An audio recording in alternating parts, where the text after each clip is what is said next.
There is a combination of factors known as the perfect storm that's at play when it comes to autoimmune conditions. And that's what I'm going to talk about today. So, there are four facts that you need to be aware of when it comes to autoimmune diseases that you absolutely should not ignore if you want to heal yourself from it, which means that you want to reverse most, if not all, of your symptoms and put it in remission. So I'm going to share those four things with you. But if you want to delve deeper into this topic, if you want to have more resources in understanding exactly what are some of the things that I'll be talking about, which is intestinal permeability, gluten intolerance. There are many things which are I'm going to be talking about today. You can check out the link for the resource that I've shared with you. It's a curated, comprehensive guide, a free guide. It's called Autoimmune Disease 101. And in this guide, I have compiled a list of um, books written by functional medicine and other more root cause approach practitioners, and podcasts, websites, and some other add-on resources to help you to delve deeper and understand what is it that you're dealing with and why you have this disease, and more importantly, what you can do about it. So let's get going. Let's dive straight into it. If you're watching it on replay, make sure that if you have any questions, then just put it in the comments below. I'll be sure to get back to you. If you would like to share it with somebody you know who has an autoimmune condition and would really benefit from this by knowing what I'm sharing, make sure that you share this and spread the word. So, the first thing that I want to share with you, the first fact that I want to share with you is that there is a perfect storm, which is a combination of factors below the surface of autoimmunity. This is something that you may not be aware of about. Not this does not really. I mean, I interact with a lot of people who have autoimmune conditions in my practice and in different forums, and I find that this awareness is really low in terms of what is it, why is it that there is such a increasing prevalence of autoimmune conditions. And what is sad is I find that most people think that we don't know why autoimmune conditions develop, when that's certainly not true. So the perfect storm that I was talking about are three main things, which is one is the genetics, so the genes that you were born with. The second is enhanced intestinal permeability, aka leaky gut, and the third is a weak or imbalanced immune system. I covered this in many of my posts. I'll share a couple of them below. But in a nutshell, genetics is of course the genes that you were born with. You can't really change the genes that you have, but you can certainly change the genetic expression through the lifestyle that you lead, the food that you consume, the stress. So all of that, your environment has a role to play in the expression of your genes. So that's one part of the picture. The second part of the picture is intestinal permeability, which is also called leaky gut, which means that your gut lining, which is a one cell thick lining in your stomach, which is the main part of the absorption takes place. The digestion actually starts in the mouth, then it goes on to the small intestine, and it continues in the large intestine. But that's where the maximum absorption takes place. And that one cell thick lining is where most of your, or 70% of your immune system is located, because that's it protects us from the outside world. The food that you consume brings with it a lot of other things apart from nutrients, toxins, microbes, etc.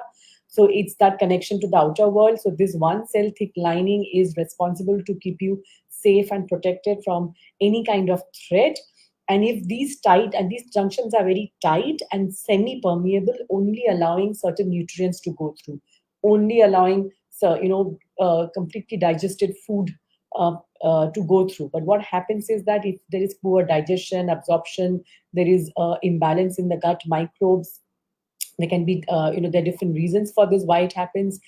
These tight junctions become become loose in a way, and it starts allowing other things to pass through into the bloodstream, thereby activating a triggering an immune response, right? If it happens once or twice or just a few times, doesn't really matter so much. Your body is quite capable of dealing with it. The problem happens when it continues every single time you take a bite. So basically 3 times a day, and 7 days a week and 365 days a year. That's when problems start happening, which is where your chronic immune activation happens, and eventually you end up with an immune system which is hypervigilant and overwrought. And that's what creates an imbalance basically. So that's where enhanced intestinal permeability directly relates to a weak or imbalanced immune system. And when you have all these three, and then you also have a trigger. Now, the trigger is usually an environmental trigger. It can be in the form of toxins, heavy metals, or anything that comes in through your food. It can be chronic viral infections which go unnoticed and unaddressed. There are many of these. And, it can be stress. So, a very stressful time in your life, it can be physiological, psychological, any kind of stress.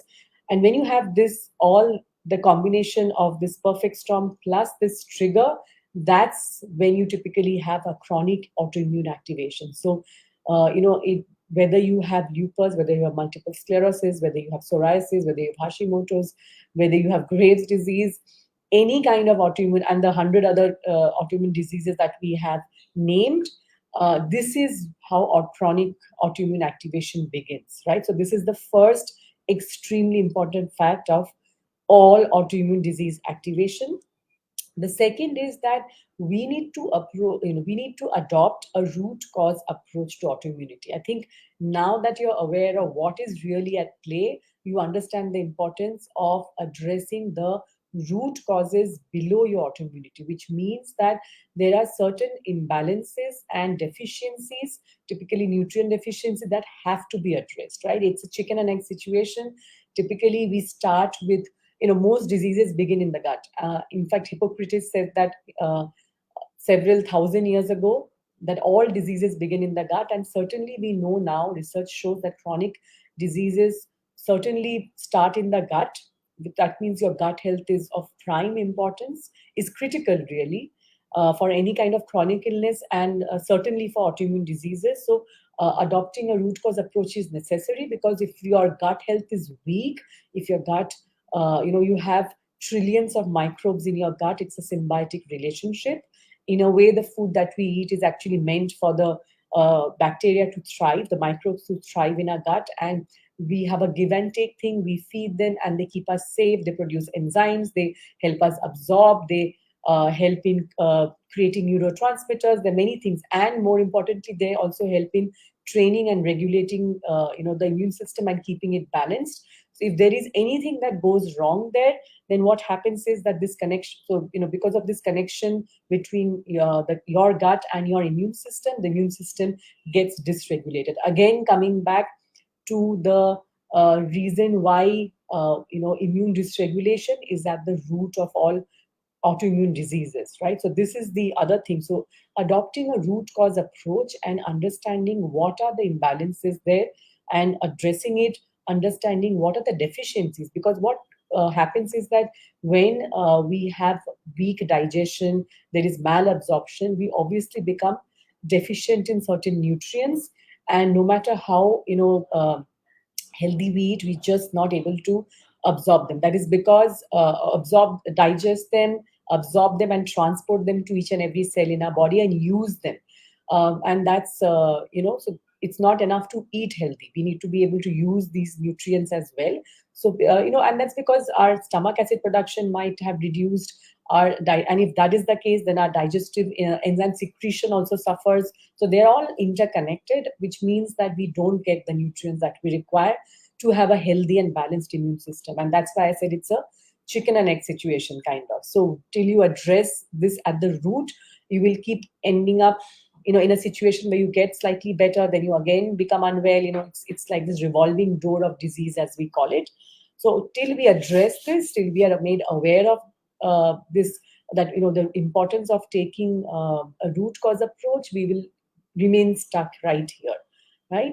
So that's the second fact. So the first fact was about this trio, the perfect storm behind autoimmune disease activation. The second was the criticality of adopting a root cause approach.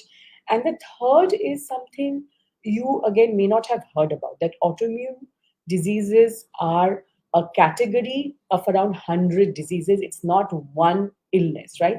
If you've already been dealing with it for a while, yes, you will be certainly aware of it. But still, I find that this is not something that is really well understood. It's quite confusing, really, because unlike cancer, where you have the word cancer typically, or sarcoma, lymphoma, there is a word cancer, or somewhere associated with any type of cancer. There's so many different types of cancer. However, in the autoimmune disease space, you will, even though it's one category, because as you could make out that we have this combination of enhanced intestinal permeability, genetics, and a weak and imbalanced immune system at the root of all autoimmune activation, we don't have one name for this, right? So we have, and there is no one common name as well. So we have all kinds of names. So we have lupus, which is a systemic autoimmune disease. We have Hashimoto's and Graves, which are focused on the thyroid, which have multiple sclerosis, which is in the neurological symptoms, and the spine, brain, spine. So we have different psoriasis, which is on the skin, rheumatoid arthritis, which is targeting the joints. So each disease targets, it's basically targeting a particular organ, a particular part of the body, and the name typically has nothing to do with it. So it makes it quite confusing to, because it's so different, right? It's difficult to understand. It's one category. The second is that, as I mentioned, it doesn't even tell you where this disease is located, because the names are completely different. Sjogren's, I mean, you will not even know which part of the body is affected. Maybe ankylosing spondylitis is one of the exceptions, but typically you will not, you will not even know where it is affected, which part of your body is getting affected. And inflammation is one underlying common theme that runs through all these diseases. So there are a lot of similarities, and this is precisely because of the facts that I've mentioned to you, shared with you right now. And one underlying thing which is common is, of course, chronic inflammation, because that's a very natural mechanism. That's how our immune system responds to a threat. And it's not a problem. It's a life-saving mechanism. It's a life-saving process. If we get wounded, if we have a cut, there, we immediately have that area becomes inflamed. It becomes hot and red and painful. That's inflammation, and that's acute inflammation, and that usually goes away by itself, or you can put medicines, etc. In effect, it keeps us safe. It protects us from different threats, from infections. If it happens internally, which is what happens in autoimmune diseases, it has a very different, downstream effect, right? It creates all host of problems, and chronic inflammation is the one which contributes most to the chronic pain that is usually associated with autoimmune conditions, and even contributes to fatigue. But pain is the one that is the direct connection to it. And many autoimmune conditions are set off by similar triggers, right? I mean, there will be toxins, again, coming back to toxins. It can be heavy metals in particular. It is typically stress and infections, right? These are the things. So they're all set off by, even though they might be completely different diseases, different symptoms, you will see that they are triggered by these things. So understanding this, taking this kind of an approach really helps us to also figure out why we often develop multiple autoimmune conditions. I find that this is a question that which keeps coming up, is that, why do autoimmune conditions come in a basket? Why does one person who has Hashimoto's also going to develop rheumatoid arthritis, might also develop fibromyalgia, or say lupus, another, or somebody with Graves, so you will see that most people have a basket of autoimmune conditions as they go on to develop one condition after the other. That is because they're already on the autoimmune spectrum, where the immune system is weak and imbalanced, and all these factors are already switched on, right? They're all at play, and because nobody has told them that this kind of an approach, and that they can sort of start addressing their lifestyle, their diet, make changes, they are continue to be on that autoimmune spectrum and moving towards disease progression, right? The chronic autoimmune activation basically never stops. The last fact that I want to share with you is that your immune system is hyper vigilant and is overwrought and imbalanced for a reason, because it's a form of maladaptation to the environment that you're asking it to live in. Your immune system is certainly not broken, your body is not broken or completely gone haywire or become alien, or it might feel that way, of course. Living with an autoimmune condition extremely hard and painful and exhausting.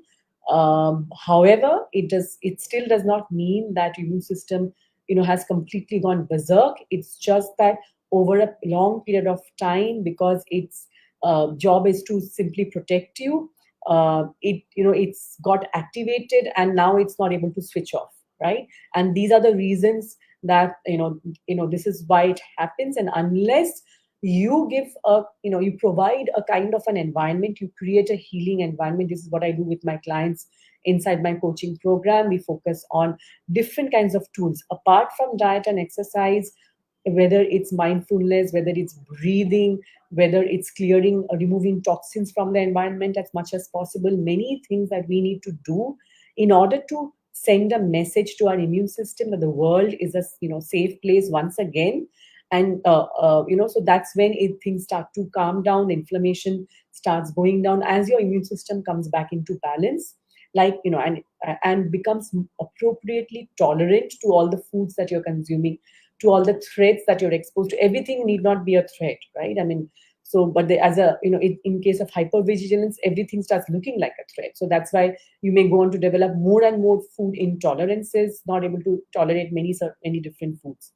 So regulating your immune system and keeping it in balance, as I mentioned, is typically done by your gut microbes. So, which is why in my coaching program, we always, and in functional medicine, which is the stream that I practice, using a systems biology approach, a root cause approach, where we look at all different systems of our body, whether it's assimilation, digestion, whether it's repair, whether it's detoxification.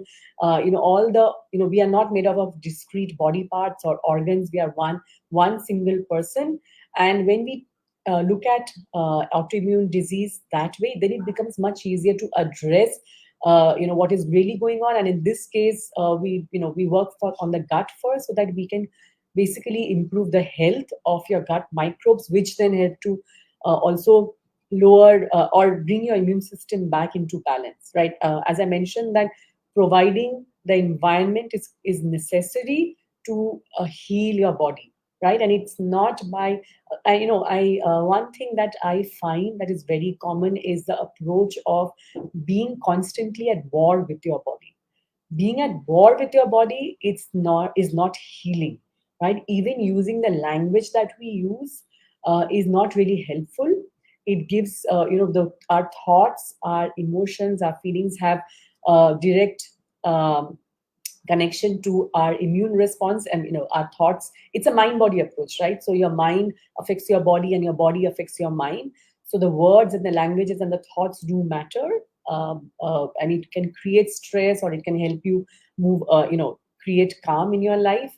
So by constantly being at war with your body and taking a antibody approach, simply because it feels like that the body has completely gone against you, is not helpful at all, and it's not sustainable, right? And it doesn't create a healing environment that you certainly need to reverse your symptoms and put your autoimmune disease in remission, which is what we call as healing from autoimmune conditions. Instead, the approach that I take and my clients see results with is a body friendly approach.